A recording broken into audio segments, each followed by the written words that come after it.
yo. What's going on, y'all? How y'all like that little Diddy intro? Yo, look, I'm so excited to be here. LYNX Live. I'm back with another hot episode for y'all. Look, I'm so excited. I got on my blazer. I'm official because we recapping the VMAs tonight. Look, real quick, I'm your host, Dame LYNX Live. Y'all know how we do it every week. Remember, love yourself, no exceptions. Make sure you run over to YouTube and SoundCloud and subscribe, DAMELYNX. And look, I'm excited. The VMAs aired last week, and y'all know how much I love award shows. So we definitely going to be recapping the VMAs. We're going to get into all the things that went down, and I'm gonna give y'all my good, bad, and my ugly about the show, of course.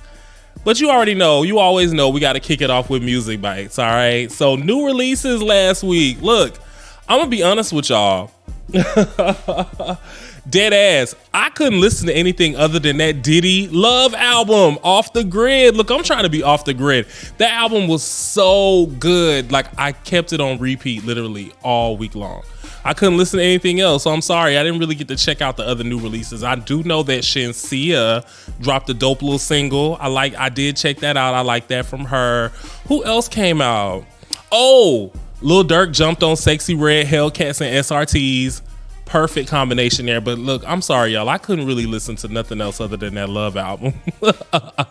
On repeat all day. One thing about Diddy, say what you want about him, but when it comes to production and sequence and really getting into that R&B bag, he did that with this album. And it really reminds me, like, one of my favorite albums of all time is Press Play by Diddy, just because of the sequencing. And of course, Last Train to Paris, you already know what he did with Dirty Money.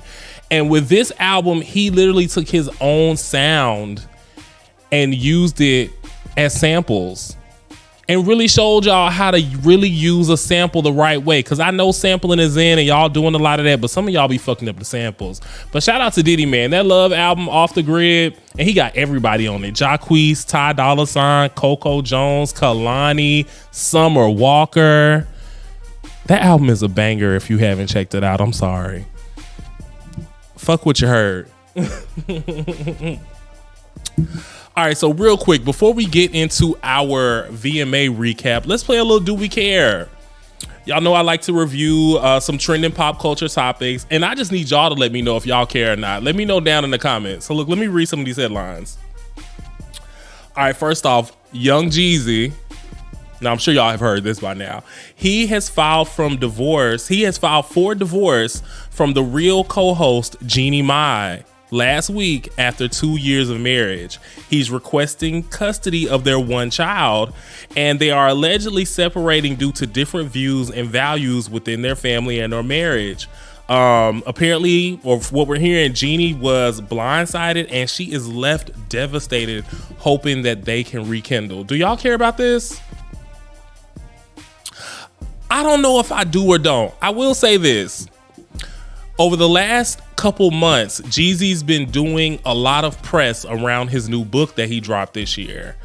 And I noticed in all of the interviews, he did not mention his wife or marriage at all in these conversations.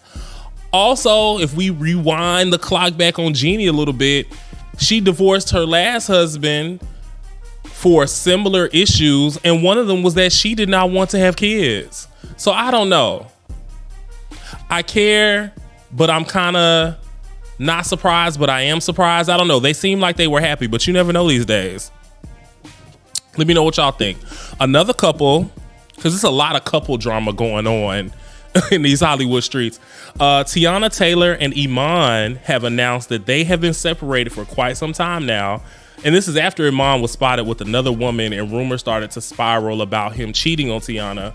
Teyana took to Instagram to clear the air and stating that cheating was not an issue and her and Iman have been separated for quite some time now.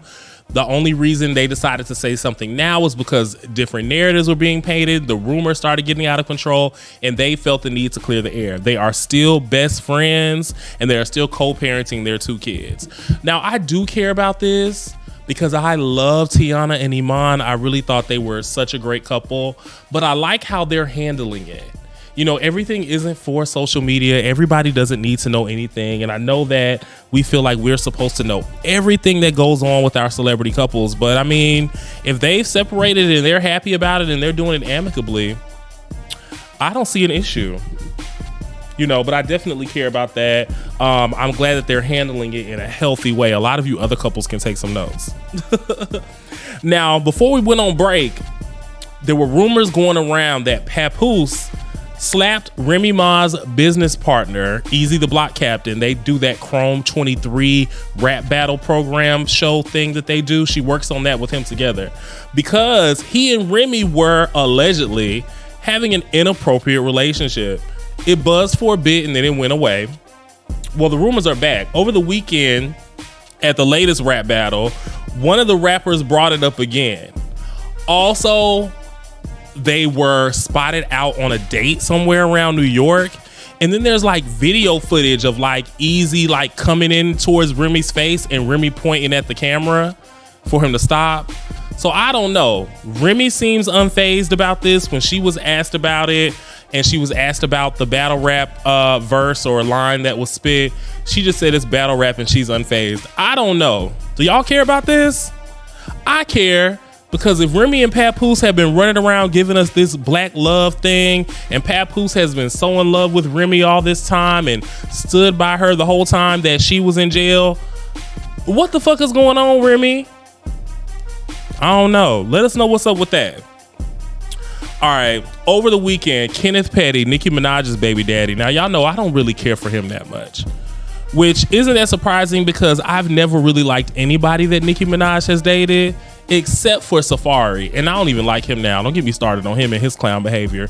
Anyway, over the weekend, Kenneth Petty was spotted outside in New York, live on Instagram in the middle of the night, early morning, making threats to Offset, Cardi B's husband, with a group of guys, being really threatening, being really aggressive on Instagram. Meanwhile, Offset wasn't even in New York. He was in Atlanta doing a 24-hour live stream with the famous Twitch streamer Kai. And then he headed over to support Deion Sanders at the Colorado State football game.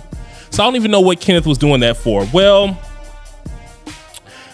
in court documents filed on Wednesday, Kenneth has been sentenced to 120 days of house arrest by a federal judge in LA after, of course, because you know that live video was trending all weekend long, so everybody saw it.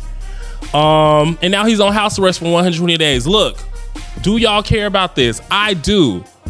Because Nicki, get your motherfucking man. Okay? We got Pink Friday 2 coming out in a couple months. We don't need nothing messing up this rollout. You're looking good. You're doing good. People are back in love with Nicki Minaj. We don't need Kenneth Petty fucking nothing up. Go sit on house arrest for the rest of the year and babysit. We don't need it. I'm just saying. We don't need nothing messing up this rollout. And apparently this whole beef started at the VMAs because Kenneth was hanging out with some guy that apparently beefs with Offset, and then Offset DM'd the guy. It's just a mess.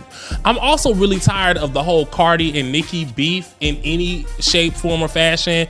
It's old, it's dated, and it's late. Nobody cares about Cardi versus Nicki. If y'all don't want to get along, cool, but we don't want to hear about it no more. Let's move on. Just saying. All right. Kim Kardashian and Odell Beckham have been spotted around LA hanging out all weekend. Allegedly, they are now dating. Y'all care about that?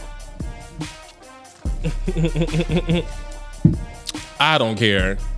I really could care less what the Kardashians do at this point. And if Odell wants to go run over there and fall for the Kardashian curse, go ahead.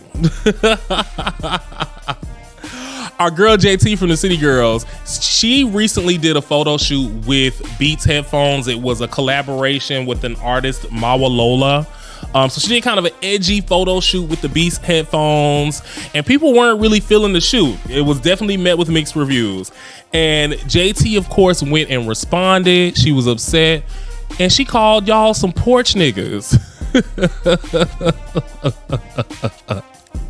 I'm sorry, I can't help but laugh because I really think it's funny. Do y'all care about that? Do y'all care about JT's photo shoot?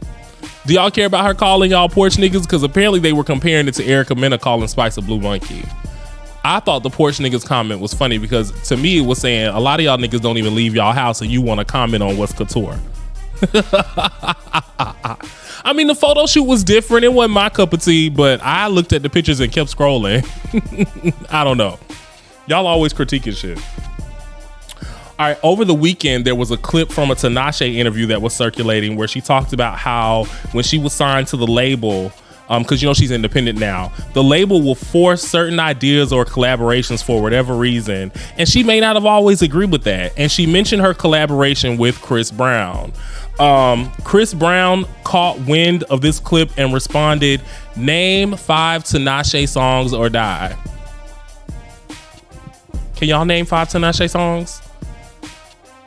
I'm just saying. Look. Chris was upset. Chris is really tired of y'all picking on him. Can we just leave Chris Brown alone? Just let him be. Let him be. But I was really this right here kind of took me out because this topic trended for so long. I was like, what the fuck did Tinashe say?